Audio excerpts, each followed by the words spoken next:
Hello there friends and welcome. For my first Hogwarts Legacy build, I want to do a Dark Wizard, fully specialized into all of the unforgivable curses the game has to offer. I was actually surprised they let you cast them with impunity even, and trust me, they are extremely strong as one might expect.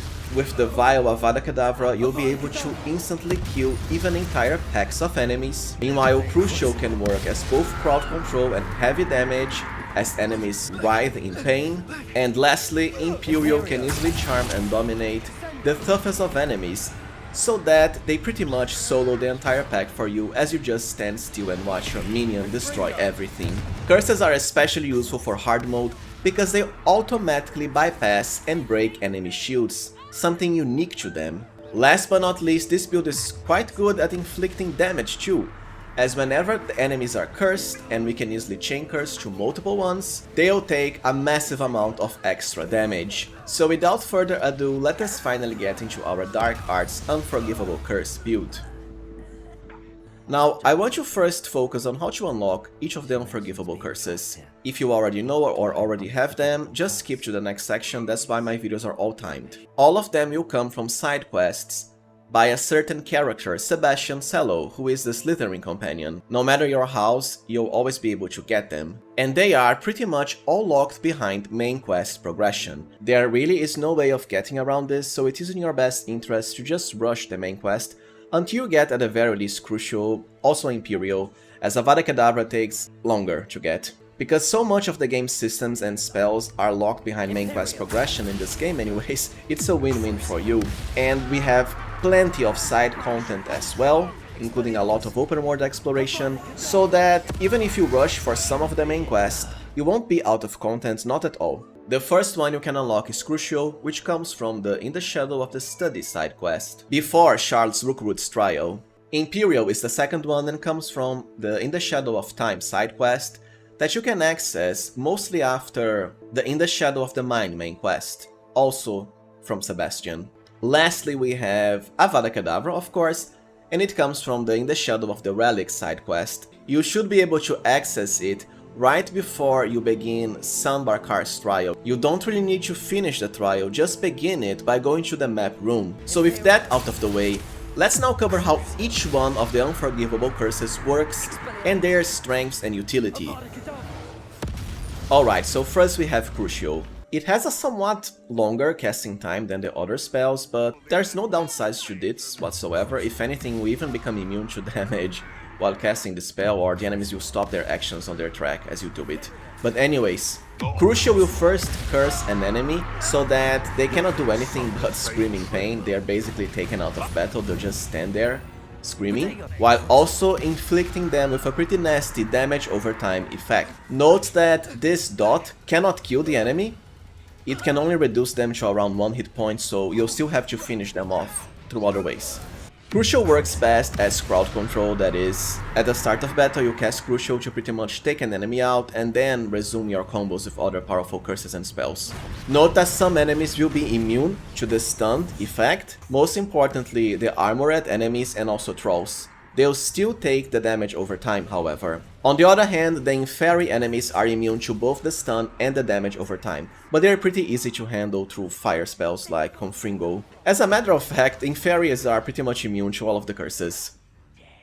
Now let's talk about Imperial. It's actually a very powerful effect, it casts super fast, and you'll pretty much charm an enemy for the duration of the effect. That is, they will fight for you and attack other enemies. This spell shines when you use it on the most powerful enemy of the pack. For example, when fighting spiders, if you charm the spider matriarch, she'll pretty much just solo all of the other spiders for you. The same if you charm a troll, as they can all inflict massive amounts of damage to other enemies. But even lowly enemies can still do pretty nice damage to other targets with this spell. Also do note that this spell can linger even after battle ends. And as a matter of fact, there is a pretty powerful synergy with the Petrificalus Totalis spell. Once battle ends, you can just move towards a charmed enemy and then activate your Petrificus Totalis to pretty much instantly kill them. So it's a win-win.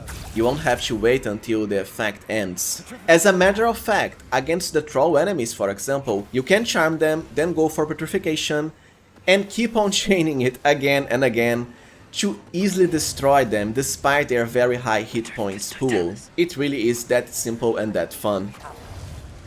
Now your ultimate curse is of course the death curse, Avada Kedrava. As you might have expected, it can instantly kill pretty much any enemy in the game. It's that good. Even the enemies with the highest hit points, like trolls, will fall flat to this spell with just one cast, no resistance whatsoever. Its major downside is that I'm pretty sure it is the spell in the game with the highest cooldown possible. It takes a lot of time for it to recover. On the other hand, you pretty much instantly kill everything with it, so I'd say it's more than worth it. Plus, later through the combos and talent sections, I'll show you ways of easily handling enemies with your curses anyways, so you're not as reliant on Avada Kedrava's cooldown. Now that we know how each one of the unforgivable curses work, let's get into the best talents for our builds, the synergy and also the combos we can perform for maximum efficiency with our curses. We might as well already start with the main skill tree we have, Dark Arts.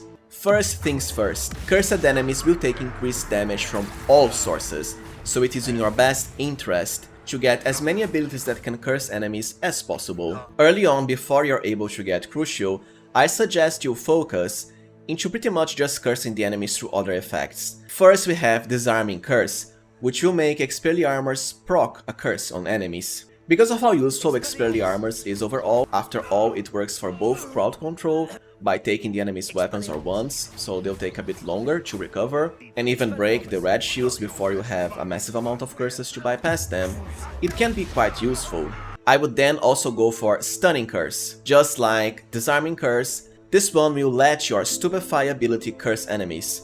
Stupefy is extremely useful too. A lot of enemy attacks can be blocked by Protego, which you then weave into a Stupefy for higher crowd control and another free curse. For the last initial Dark Arts talent we have Blood Curse. Whenever you curse a target and damage them, all of the nearby cursed enemies will also take damage.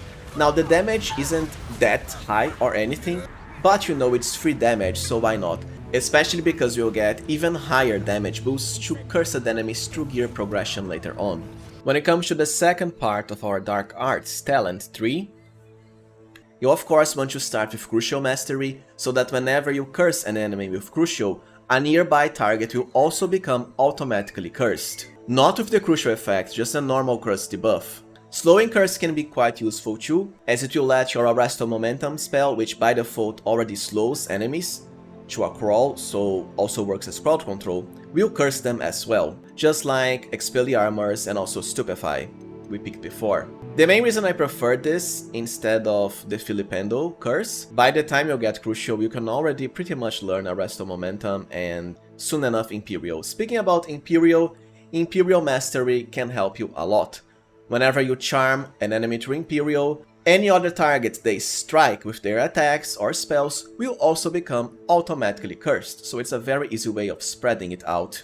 Enduring Curse is also a must-have, so that both your Crucio and Imperial effects last way longer. Now we only have 2 remaining Dark Arts talents. Avada Kedrava Mastery is of course a must-have, as it is the talent that will allow your Avada Kedrava to chain to multiple cursed enemies, instantly killing all of them. Curse Sapper can be decent too. Whenever you kill a cursed enemy, you recover some of your health. The health recovery is rather minor, but it has great synergy with the fact that, as far as I'm aware, against most enemies, so long as you have higher than 1 hit point, it doesn't seem like your character will die. They'll always be taken to death's door and then die after that. Because we will keep on restoring health through Curse Sapper, we can take advantage of this mechanic multiple times. Now that we know the best Dark Arts talents, let's focus on the other ones that can help our build. I want to start with Stealth, because honestly, Stealth is extremely overpowered in this game. It's super easy to kill multiple enemies from Stealth, while remaining completely safe, and at the very least you'll get to thin the pack down to a more manageable side, especially for hard mode, where you take lots of damage, so the less enemies you have to fight at once, the better. Human Demiguise will allow you to sprint while under stealth, which is amazing, while Sense of Secrecy 1 will reduce the enemy's ability to detect you. Honestly, these two at the very least I find are must-haves. And if you're wondering how to easily progress through the main quests as you first reach the points where you can actually learn the unforgivable curses, well, stealth is the way to go. Trust me, it really is that simple and that powerful. Because the other ones only cost 2 talents, you might as well get them to reduce the enemy's ability even further to detect you, and of course, so your petrification spell will change to multiple enemies in an area of effect. Besides that, let's get into core now. For hard mode, I strongly suggest you go for Wiggenweld Potency 1, because by default, the healing potion only recovers a super small amount.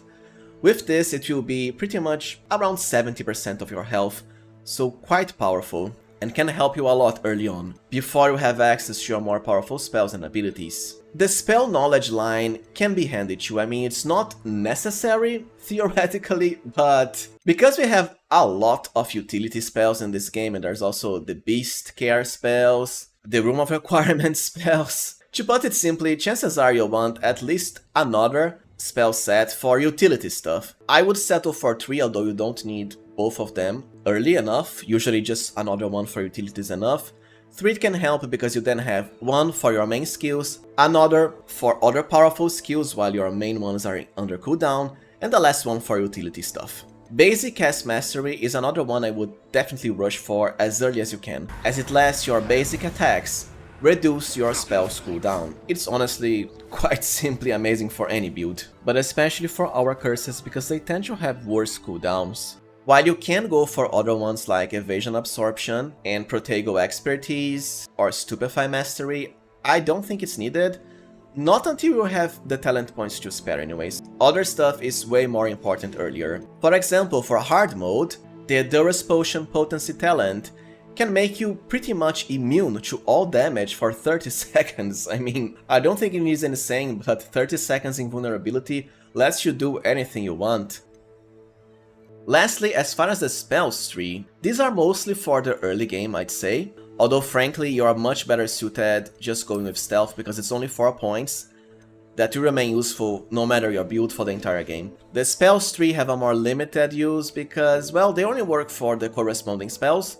And once you get your curses, you won't really bother with these other spells anymore, at least not most of them. But I'll say Confringo Mastery can help a lot, because, as I said before, the Inferi enemies are immune to our curses, and the only way to make them vulnerable to damage is through fire spells. Confringo Mastery will let your Firebolt chain to nearby targets, which is then perfect for making multiple Inferi vulnerable. Accio and also Levioso Mastery can help early game, because they then let your Levioso and Accio spell crowd control multiple targets at once. I think one of them is more than enough, because honestly, when you have the stealth boosts, you can kill stuff so easily before you get your curses that more is a waste. Last but not least, when you finally unlock the Bombarda spell, I think Bombarda Mastery can be quite helpful, as it's one of the spells that has the highest area of effects possible, kinda like a fireball from Dungeons & Dragons, although it's not a fire spell. I really like using this one as a backup spell set for when your main curses are under cooldown. After all, you already have cursed all of the enemies, and then one Bombarder is enough to kill everything. Alright, so now that we already know the best talents, let's get into gear progression and the traits for our Dark Arts Wizard. Unlocking traits is pretty simple, they are also locked behind main quest progression. The ability to capture beasts come from the Elf, the Knapsack and the Loom quest, which also unlocks the ability to upgrade your gear and slot your traits as they come from beast materials. The best trait to focus into for all our gear is definitely Unforgivable 3, which significantly increases the damage dealt to cursed targets, because we have such an easy time cursing multiple enemies from our spells and talents. This is the way to go. Note that it is a generic boost to all damage. This is what makes it so powerful. No matter what other spells you have, so long as the enemy is cursed, they will take further damage. It even works for the Petrification spell from Stealth, it's that good. I have tested it with other traits, and honestly, I didn't find anything as powerful as just stacking Unforgivable 3. Even when it comes to specific curse traits like Cruelty to increase the damage with Crucio, it doesn't really matter. Because through Unforgivable, whenever you cast Crucio, well, the enemy is automatically cursed, which means it will then proc Unforgivable for the extra damage anyways. Except it then also works for all your other spells and abilities instead of being limited to just one. As for when it comes to the actual gear slots, ideally you want to go for Legendary into all of your slots, so you can then slot everything with Unforgivable 3 instead of the lower, weaker versions. As early as you unlock the ability to upgrade your gear and slot them with traits, you'll have the possibility of getting the 3rd tier talent anyways, by just manipulating RNG by saving and reloading before you unlock a chest that has a talent inside. It's that simple. I will say that you don't have to compulsively, keep getting gear every single level for new ones. You can certainly upgrade the ones you have, then wait a few levels later and upgrade them again depending on how bigger the base bonuses will be compared to your upgraded ones. And remember, for easy legendary gear, you can just buy them from Gladrag's Wizardwear shop at Hogsmeade. Besides the ones you'll find as you progress through the game, of course. But Gladrags will update his stock often. Now, before finishing this guide, let's just do a quick section on what I find to be the best overall spell combos, depending on what point you are at the game for this build. Ultimately, you of course will want the 3 Unforgivable Curses, so Crucio, to start battle and take one enemy out, while also cursing a nearby one through the talent. Imperial to charm an enemy, which will then keep on proccing more curses as it attacks his own allies. Expelliarmus to curse another target if needed. This is only for the battles that have around 4+ enemies. And lastly, you'll want to finish them off through your Avada Kedavra chains, of course. Thus the reason we've been cursing so many enemies. As a backup slot, I also like having Arrest on Momentum, just in case, because it also curses and crowd controls foes. Then Bombarder for huge area of effect damage if you are still under cooldowns. Confringo to deal with Inferi by making them vulnerable after fire damage. And of course, Stealth. Now, for the very beginning of the game, this is when we won't have any of the Unforgivable Curses. You'll want to focus on Levioso and also Accio for crowd control. Expelliarmus is still amazing. But honestly, I would just keep to Stealth for rushing the main quest, because Stealth really is amazing. I'm not kidding. As for when you only get Crucio, well, Crucio of course, then both Accio and Arresto Momentum for crowd control, Arresto for cursing too, together with Expelliarmus. This way we can bypass pretty much any shield. Crucio does it by default, and we have the other ones if needed, both a force, control, and also a damage spell. Well, so this was it from my Dark Arts Unforgivable Curses build. If you found this guide useful, please remember to like, subscribe, and even consider becoming a channel member, if you can. I really appreciate your support. And if there's enough interest, I'll definitely keep on making more fun Hogwarts Legacy builds, as I already have some other ones in mind, especially focused on being a herbologist, a full blaster caster, or a control wizard even. Thank you for watching, and see you next time, friends.